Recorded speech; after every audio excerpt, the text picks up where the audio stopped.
Gautam NeuroCare, brain stroke, migraine, fits, brain and spine surgeries की best neurosurgeon. ప్రధాని మోడీ పర్యటన అంటే దేశ ప్రజలకు రాష్ట్రాలకు ఉత్కంఠ. ఆయన మాటలు ప్రసంగం పూర్తిగా దేశ ప్రజలను కట్టిపడేస్తాయి. ఆయన ఉద్వేగంగా మాట్లాడితే స్టేజ్ కింద ఉన్న వాళ్ళు ఈలలు చప్పట్లు కొట్టాల్సిందే. కానీ ఇక్కడ ఒక విచిత్రం జరిగింది.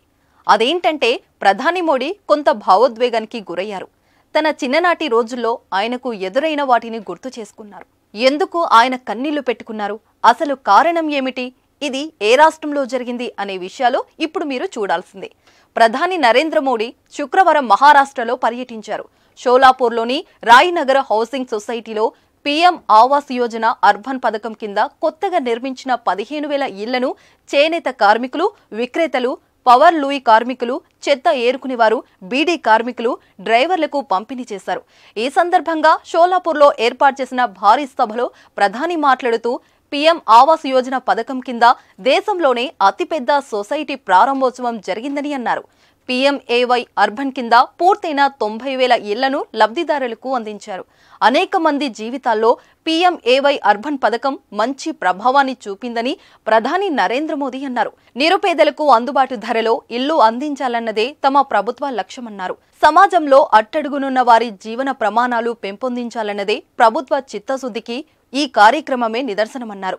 రాముడి నిజాయితీతో కూడిన పాలన సూత్రాల స్ఫూర్తితో తమ ప్రభుత్వం పనిచేస్తుందని, జనవరి 22న ప్రతి ఒక్కరూ రామజ్యోతిని వెలిగించాలని పిలుపునిచ్చారు.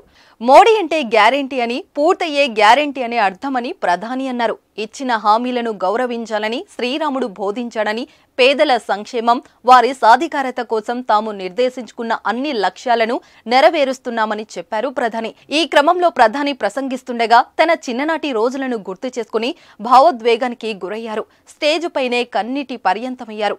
ఉబికి వస్తున్న దుఃఖాన్ని దిగమింగుకొని కొంత సమయం తర్వాత ఆయన ప్రసంగించారు. దీనికి సంబంధించిన వీడియో ప్రస్తుతం సోషల్ మీడియాలో వైరల్ అయింది. అప్పుడప్పుడు వాటిని తలుచుకుంటే కన్నీళ్లు వస్తాయన్నారు. ప్రతి ఒక్కరి జీవితంలో చిన్ననాటి రోజులు ఓ మధుర జ్ఞాపకాలని, కానీ తన జీవితంలో అనేక కష్టాలు, కన్నీళ్లే ఉన్నాయని అన్నారు. ఎన్నో సమస్యలు ఎదుర్కొని ఇక్కడి వరకు వచ్చానన్నారు. తన కన్నిటిని ఆపుకుంటూ నేను ఆ ఇళ్లను చూడటానికి వెళ్లానని, చిన్నప్పుడు అలాంటి ఇంట్లో నివసించే అవకాశం ఉంటే బాగుండేదన్నారు. వేలాది కుటుంబాల కలలు నెరవేరాయని చూసినప్పుడు తృప్తిగా అనిపిస్తుందన్నారు. వారి ఆశీస్సులే నాకు పెద్ద ఆస్తి అని ప్రధాని మోడీ అన్నారు.